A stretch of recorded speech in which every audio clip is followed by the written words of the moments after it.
We're going to work on freeze and fuse molds today, and doing freeze and fuse.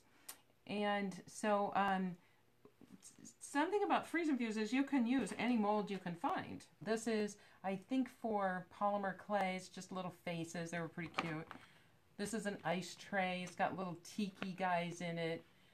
Little rubber molds that you can make a cabochon with. These are plastic molds for the resin people, but as long as they have a little bit of flexibility so you can pop them out. That one's a little stiff, but I think it'll work. This one is a leaf pattern. I think this one would work great. It's so shallow, I don't know if you can tell that they would pop out fairly easily. So this is something funky. This is a mold that I got on eBay that is a baby in a pea pod. It's supposed to look like this. Can you see that? Right now it's thawing out and there's a water puddle sort of oozing out onto the fiber paper. And so I have to be very careful with it. Very careful. So I can't lift it. Once you open it out of the mold, you leave it on your thing for, I think it's 24 hours. I leave it about, depending on the thickness. This one I would leave 24 hours before I fired it. In the kiln, just sitting there. I wouldn't be moving it around like this. So keep that in mind. What won't work is something like this. This is a ceramic terracotta little mold. And you can see glass is stuck in there because I'm sure I tried to do a freeze and fuse in here once. But what you could do with this is put clay in there, pull the clay out, and fire it, like polymer clay or something, you know. I say fire it, I mean cook it. But get yourself a sort of a piece that is three-dimensional from this mold. Once you have a three-dimensional piece, you take a three-dimensional object and you can make your own mold. I took this little puppy, made a little mold, poured glass in it with water, there's a trick to it, and then froze this, that's why it's freeze. I froze it, the powdered glass, in the mold, and then you pop it out onto your kiln shelf, and you let it thaw, and then you cook it, and you end up with glass pieces. And it shrinks a little. I wanted to tell you it shrinks a little. And take any three-dimensional object, sort of, and make glass pieces out of it. Let's jump to the mold. Use a plastic, something that you can bend a little bit. That'll help you get it out. I'll take this earring thing because it's, you know, pretty three-dimensional. And the first thing you need is a bowl of water. You put some soap in there. Any kind of blue or green soap, whatever you got. What you're trying to do is make the silicone not stick to your hands. I want to take a little bit of soap and put it in this tray so that the silicone doesn't stick to the edges of the tray. Then you take 100% silicone. Can you see that right there? It says 100% silicone. And it's caulk that weatherproof caulk, can you see that? I don't know. That you would use on, I don't know, your windows, your house, whatever. But I picked clear. You can pick whatever color you want, white, black, I don't care. It doesn't matter. But what's most important is you want 100% silicone. I got it in the paint department of Lowe's, but Home Depot I'm sure has it too. And we take this and just squeeze it in there. And I want enough that will fill this little tray. All right, take your hand. Oops, it's sticking to me. I don't have enough soap in there.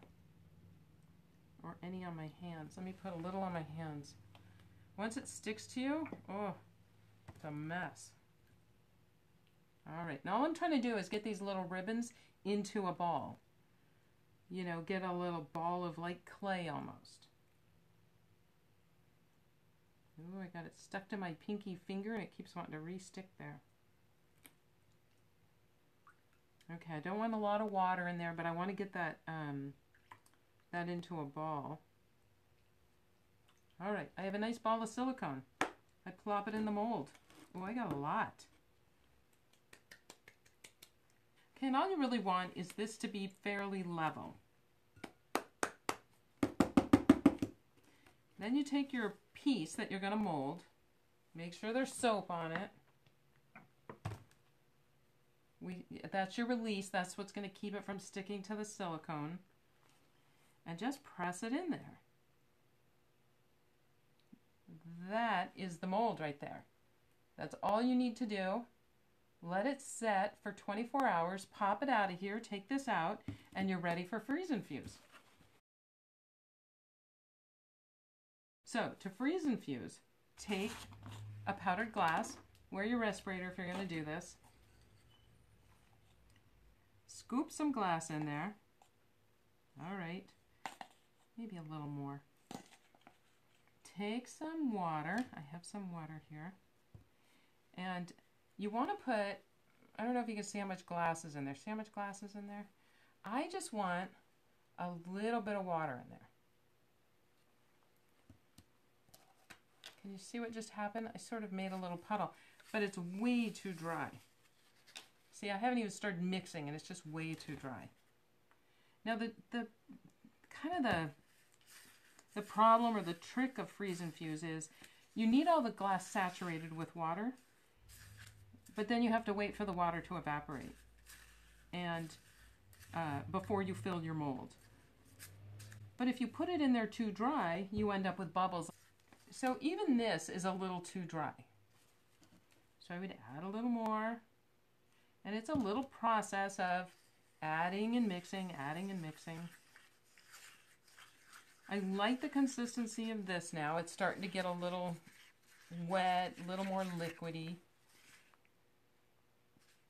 But then what you're supposed to do is let it sit there for a little while. And let the water rise up to the top. And then pour it off. So I don't know, can you see that?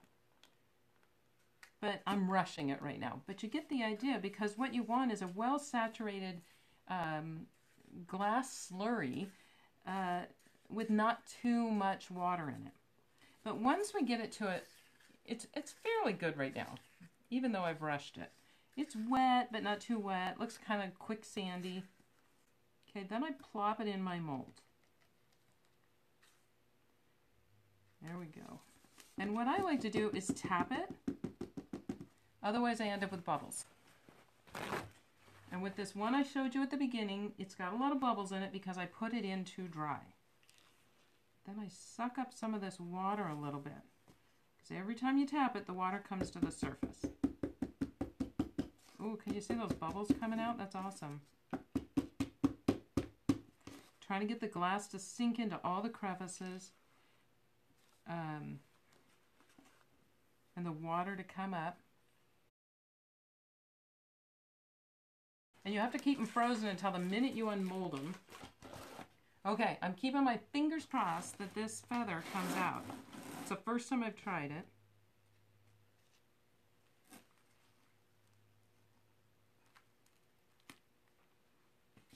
Yay! So I don't know if you can see that. See how thick it is? Let me show you the original feather. That's the original feather. And because I pushed it so far down in the mold, I got a thicker feather. And keep in mind, when you do freeze and fuse, it's going to shrink. So you're not going to get the same size feather. Don't move it. Once it goes on here, it's done. And then this is the baby. I'm going to unmold the baby, fingers crossed. And you can see having that silicone mold is really helpful. Oh, he's got a bubble on his butt. Sometimes you can smooth them out, sometimes you can't.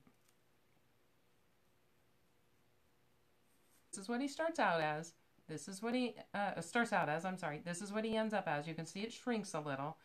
This is a brown, what number is it? 1109, which is a dark rose, I think. No, I did dark rose on the feather. So it's a lighter brown mixed with white. So I'm hoping he comes out lighter. I don't know. Doesn't matter what color he comes out. They're all cute. So, and then they shrink up a little. But you don't touch these. You absolutely don't touch these. Throw them in the kiln. Leave them alone. Now, if at this point any one of these breaks, don't try and put them together and hope. That's kind of a bad angle of the baby, isn't it? Don't try to just set them together and hope that they'll fuse together. They won't. They will separate.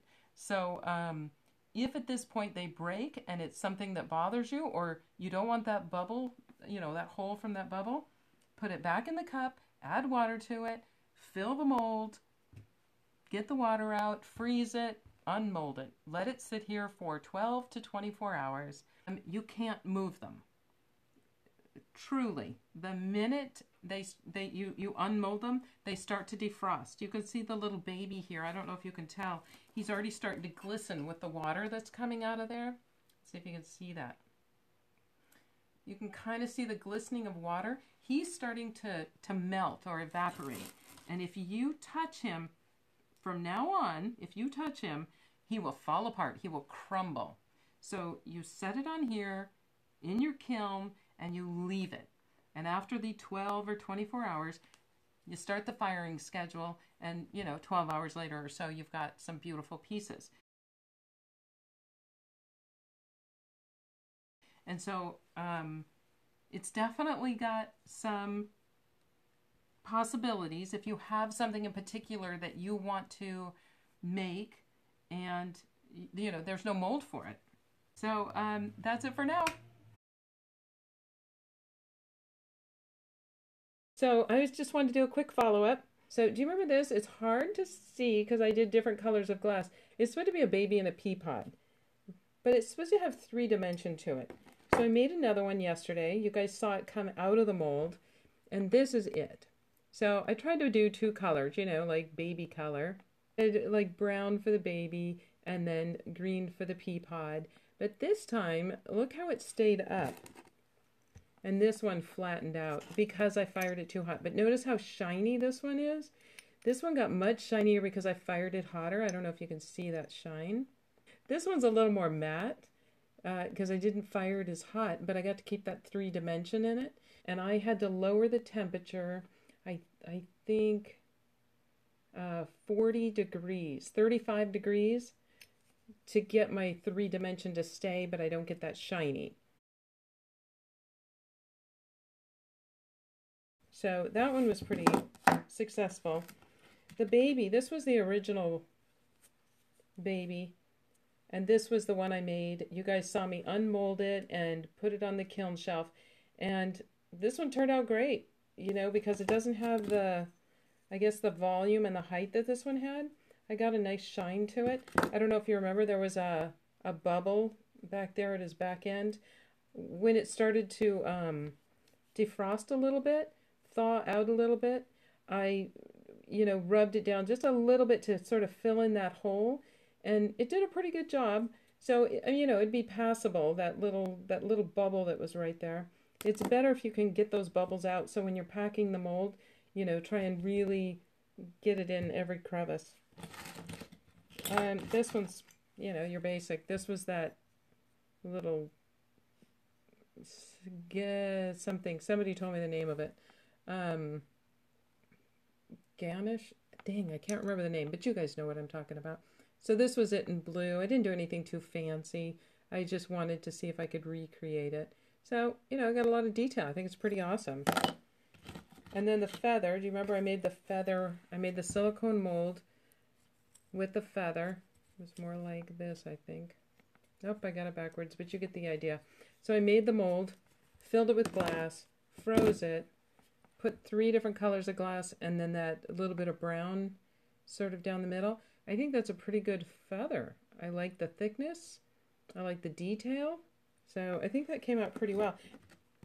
And then I don't know if you remember this little guy. I had tried to do a freeze and fuse in it once. That's why it's got that powdered glass. I just can't get it out. And I couldn't get it out.